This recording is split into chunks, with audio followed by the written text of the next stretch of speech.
स्वागत छ सबैलाई लेसन 15 मा। यसमा हामीले 14 लेसनमा पढे अनुसार त्यही फर्म युज गरेर यसमा हामीले नयाँ सेन्टेन्सहरु बनाउने छौं, पढ्ने छौं, सिक्ने छौं है। यसमा चाहिँ हामीले 14 लेसन नपढिकन हामीले यो 15 लेसन चाहिँ के पनि बुझ्दैनन्, त्यसैले चाहिँ हेर्नु भएको छैन भने 14 लेसन हेरेर आउनुहोस्। यहाँ भन्दा अघिल्लो मैले भिडियोमा छ त्यही फर्म कसरी युज गर्ने भनेर चाहिँ यो त्यही फर्म युज गरेर म यी देशका लगाउने। सुरुमा हामीले त्यही फर्म लगाउने, पछाडिपट्टि चाहिँ म यी देशका। यसको नेपाली मिनिङ के हुन्छ त? यो गर्न सक्छु अथवा इंग्लिशमा मे आई क्वेशन गर्न सक्छु भनेर चाहिँ क्वेशन गर्ने चाहिँ जस्तो हाइ ते म यी देशका भने म भित्र आउन सक्छु, अनि मिजो नन्दे म यी देशका भनेको चाहिँ पानी पिउन सक्छु। कसैलाई केही कुराहरु चाहिँ केही कुरा गर्नु भन्दा पहिले चाहिँ परमिसन लिनलाई चाहिँ तपाईहरुले म यी देशका भनेर चाहिँ यसरी क्वेशन हुन्छ। यसमा चाहिँ त्यो कसरी बोल्ने त हामीले त्यही फर्ममा लिएर म यी देशका लगाउने। जस्तो एउटा सेन्टेन्स हेरौं,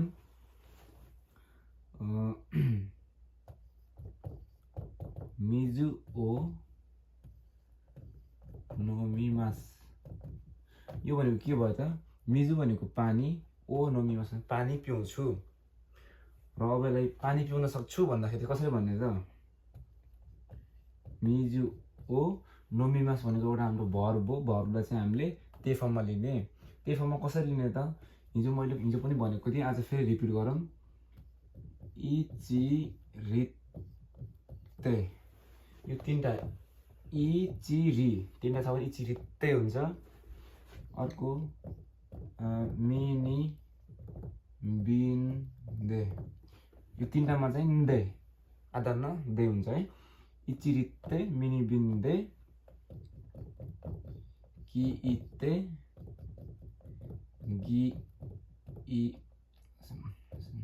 गिइदे। यो फर्मुला हामीले युज गरेर तपाईहरुलाई एउटा गीत जस्तो पनि थियो एउटा यो इचिरिते मिनी बिन्दे किइदे गिइदे सिसिते किते है। हो त्यही फर्मेट अनुसार हामीले चाहिँ अब यहाँ नोमी मास छ। हामीले मास भन्दा अगाडिको हेर्ने के छ त? मी छ। मी छ भने हाम्रो कहाँ छ यहाँ मी? यो मीमा जाने, अनि मीको ठाउँमा चाहिँ हामीले मास लाँदा मतलब भएन। मास भन्दा अगाडिको हेर्ने कुन लेटर छ हिरागानाको मी हेर्ने। मी पछाडि के छ त? नन्दे। नो जस्ताको तस्तै मीको ठाउँमा हाम्रो के हुनु पर्यो त? रिप्लेस भएर नन्दे। अब के भयो त? यो दे फर्ममा आयो, त्यही फर्ममा आयो। अनि पछाडिपट्टि म यी देशका, म यी देशका। मे आई ड्रिंक वाटर अथवा क्यान आई ड्रिंक वाटर, मतलब म पानी पिउन सक्छु अथवा मिजो नन्दे म यी देशका। यसरी भन्दाखेरि चाहिँ त्यही फर्ममा लिएर म यी देशका जोडिदिने। जम्मै तपाईहरुले अरु पनि बनाउन सक्नुहुन्छ। जस्तो स्यासिन भनेको फोटो है, फोटो। स्यासिन ओ तोरीमास भनेको फोटो खिच्छु। स्यासिन ओ तोरीमास भनेको फोटो खिच्छु र फोटो खिच्न सक्छु भनेर अब हजुरले अनुमति लिनु पर्यो भने चाहिँ कसरी भन्ने त? स्यासिन ओ तो जस्ताको तस्तै मास भन्दा अगाडिको के छ हाम्रो? रि छ। यो रि हाम्रो कहाँ छ? यहाँ छ। इचिरिको रि यहाँ छ। अब रिको ठाउँमा ते आज चिसाइचु अनि ते। स्यासिन ओ तोते अनि के छ त? म यी देशका। यो जम्मै पछाडि जस्ताको तस्तै। तपाईहरुले कसैसँग पनि केही कुरा परमिसन माग्नु पर्यो भने यसरी म यी देशका भनेर चाहिँ कस्तो गर्न सक्छु ले आग्रह गर्ने है अरूलाई। जस्तो ते म यी देशका। जस्तो अब तपाईहरु क्लासरुममा ढिलो छिर्नु भयो है, ढिलो पस्नु भयो, ढिला भयो हजुरहरुलाई। तपाईहरुले के भन्नु पर्यो त? अब सेन्से हुनुहुन्छ भित्र, सेन्से, सेन्सेले भन्नुहुन्छ हाई। त्यसपछि के भन्नु तपाईहरुले? सेन्से हाई ते म यी देशका। सेन्से भन्नुहुन्छ हाई दौजो। दौजो भनिसकेपछि तपाईहरुले भित्र जाने। दौजो भनेको हुन्छ भने जस्तो है, त्यो चाहिँ ओके आउनुहोस् भने जस्तो। हाई दौजो भन्छ एन्सर चाहिँ। यस्तो भनेको ठाउँमा चाहिँ प्राय ठाउँमा हाई दौजो, हाई दौजो इयो यसरी भन्छ यो एन्सर दिने मान्छेले।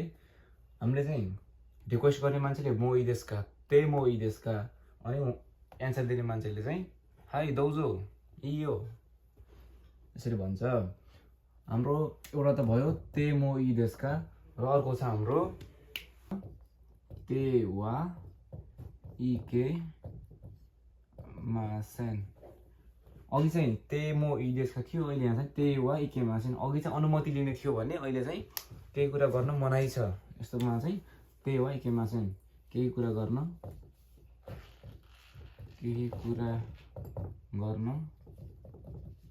मनाही छ कुरा मतलब हामीले यस्तो कुरा गर्ने होइन कि केही पनि अब तपाईहरुले केही गर्नुहुन्छ त्यस्तो कुरा चाहिँ नगर्ने भन्ने यस्तो हाम्रो बोल्ने खालको कुरा हैन यो चाहिँ केही कुरा गर्न मनाइ छ भने चाहिँ त्यस्तो बेलामा चाहिँ ते वा इकेमासेन यो पनि हामीले ते फर्ममा लिनुपर्छ जसले लेसन 14 हेर्नु भएको छैन उहाँहरुले यो बुझ्न एकदम गाह्रो हुन्छ सुरुमा हामीले भर्बलाई ते फर्ममा लिन सिक्ने अनि मात्रै हामीले यसरी प्रयोग गर्न सक्छौं जस्तो मैले अब ते फर्ममा लिएर एउटा बनाए कोको दे एकदम सजिलो है कोको दे कुरुमा ओ तोमे मास भनेको कोको दे कुरुमा ओ तोमे मास भनेको यहाँ गाडी रोक्छु यहाँ कार रोक्छु भन्ने भयो चाहिँ अब हामीले ते फर्ममा लिएर इकेमासेन लगाउने के भनेको त कोको दे जस्ताको तस्तै हुन्छ हामीले चेन्ज गर्ने भनेको जस्ट ते फर्म मात्रै हो है र पछाडिपट्टि वा इकेमासेन थप्दिने त्यति हो कोको जस्ताको जस्तै दे जस्ताको जस्तै कुरुमा भनेको एउटा नाउन हो मेसी हो कोको दे कुरुमा ओ भनेको भर भइहाल्यो तोमेमास भनेको यो कुन ग्रुप हो इची ग्रुप नि ग्रुप सान ग्रुप भनेर हामीले भनेको थियौं र त्यसमा कसरी चेन्ज गर्ने त लेसन 14 नहेरेको मान्छेले म एकपल्ट फेरि भन्छु नि इची ग्रुपलाई इची रित्ते मिनी बेन्दी भनेर मैले फर्मुला लेखेको छु त्यसैले चेन्ज गर्ने नि ग्रुपलाई र सान ग्रुपलाई चाहिँ ए साउन्ड आउने भएको कारणले जस्तो तोमेमास मेमास पछाडी ए साउन्ड आउँछ त्यसलाई चाहिँ पछाडीको मास हटाएर तोमेको ठाउँमा पछाडी ते जोड्दिने जस्ताको जस्तैहरु है तोमे ते ए साउन्ड आउने भयो ए साउन्ड आउने सबैहरु बी ग्रुप हो किमास र सिमास बाहेक यसमा के भन्नु पर्दा नि ग्रुप हो भने मासलाई हटाइदिएर तोमे ते फर्ममा लेख्दाखेरि तोमे मासको तोमे ते अनि हामीले पछाडी के जोड्ने त ते फर्मसम्म पुग्यौं अब वा इके मासेन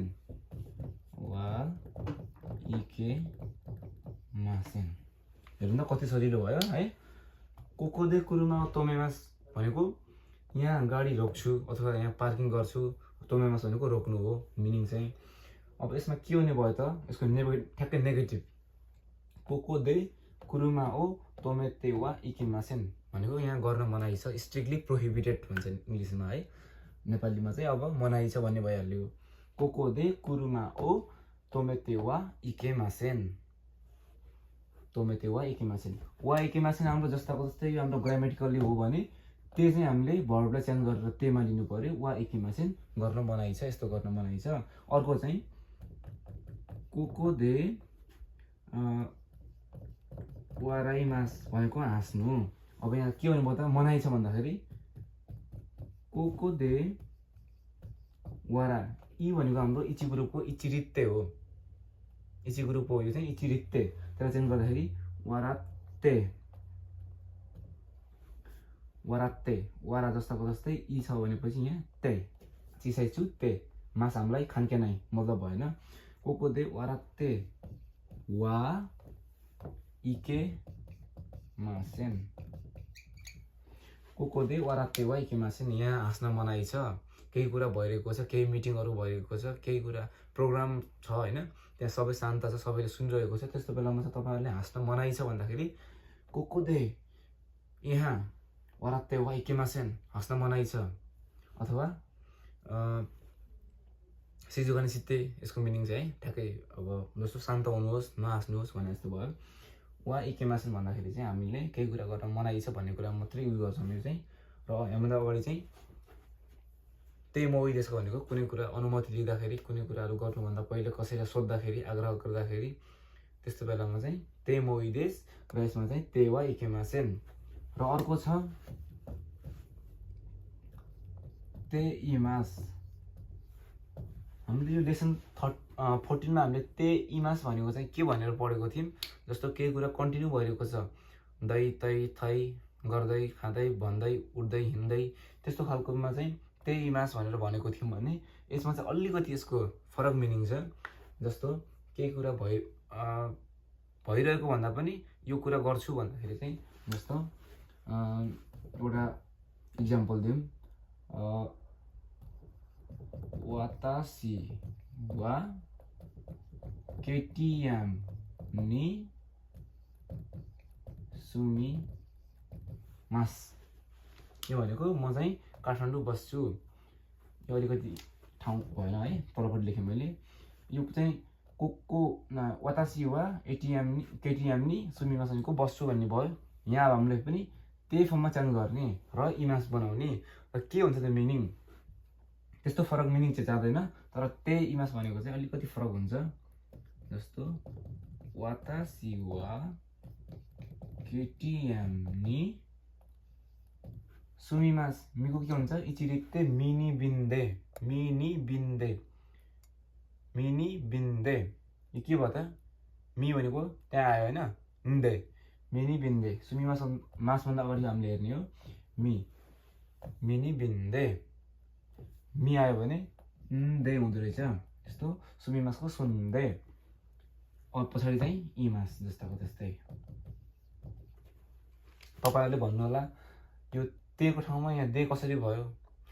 हाम्रो अगाडि मैले फर्मुलामा भनेको छु इचिरित्ते, त्यसमा चाहिँ ते हुन्छ भने अरूमा मिनी बिन्दे दे हुन्छ। त्यसमा चाहिँ त्यसरी यो दे भएको, यो चाहिँ ते फर्म नै हो।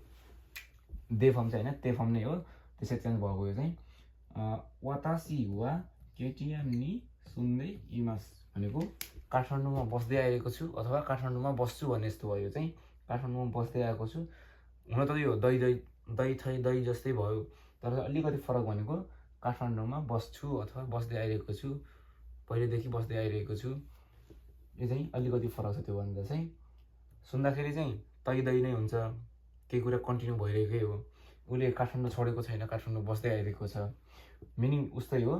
तर चाहिँ यसमा चाहिँ अहिले त्यो गरिरहेको भन्दा पनि, जस्तो एउटा एक्स्ट्रा इक्जाम्पल दिन्छु मैले। जस्तो वातासी वा केक्कोन्सित्ते इमास। केक्कोन्सित्तेको मास फर्म चाहिँ केक्कोन्सिमास हो भने मैले डाइरेक्ट सित्तेमा लेखिसकेँ त्यही फर्ममा। वातासी वा केक्कोन्सित्ते इमास भनेको मतलब वातासी वा केक्कोन्सित्ते इमास। तपाईँहरू अहिले कसैले केही कुरा भन्छ होइन, तपाईँ सिङ्गल हो कि के हो, आनाता वा दोकुसिन देश का अथवा आनाता वा केक्कोन्सित्तान देश का, तपाईँले बिहे गरिसक्नु भएको हो भनेपछि अब अहिले भन्छ वातासी वा केक्कोन्सित्ते इमास, मैले बिहे गरेको हो। यसको नेपाली मिनिङ चाहिँ मैले बिहे गरेको छु अथवा गरिसकेँ। यसरी यो हामीले त्यही फर्ममा लगाएर बुझ्दाखेरि चाहिँ गर्दैछु जस्तो हुने भयो। त्यही इमास भनेपछि केक्कोन्सित्ते इमास भनेको अहिले मण्डपमा छ, उसलाई सिन्दुर हालिरहेको छ, उसलाई होइन त्यहाँ त्यो ब्राह्मणले मन्त्र पढिरहेको छ, त्यस्तो खालको चाहिँ होइन यो चाहिँ। तर केक्कोन्सित्ते इमास भनेको चाहिँ बिहे गरिसकेको कुरालाई जनाउँछ। यसले चाहिँ त्यही इमास भनेको अलिकति फरक छ। त्यही इमासको मिनिङ चाहिँ दही पनि हो, र यसमा चाहिँ यो 14-15 लेसनमा चाहिँ हाम्रो केही कुरा भइसकेको, तर त्यसलाई त्यसरी भन्दाखेरि चाहिँ सित्ते इमास, केक्कोन्सित्ते इमास भनेको बिहे भइसकेको छ, तर हामीले चाहिँ अहिले सिन्दुर हाल्ने, त्यो मन्त्र पढ्ने होइन, तन्त्र मन्त्र त्यस्तो खालको चाहिँ होइन। यो चाहिँ हामीले त्यही इमास भनेर चाहिँ यसरी बुझौँ। हामीले लेसन 15मा के पढ्यौँ, तेमोइदेसका अथवा तेमोइदेस भनेर यो कुरा may I come in, may I drink, त्यस्तो खालको है केही कुरा पनि गर्न सक्छु भन्दाखेरि।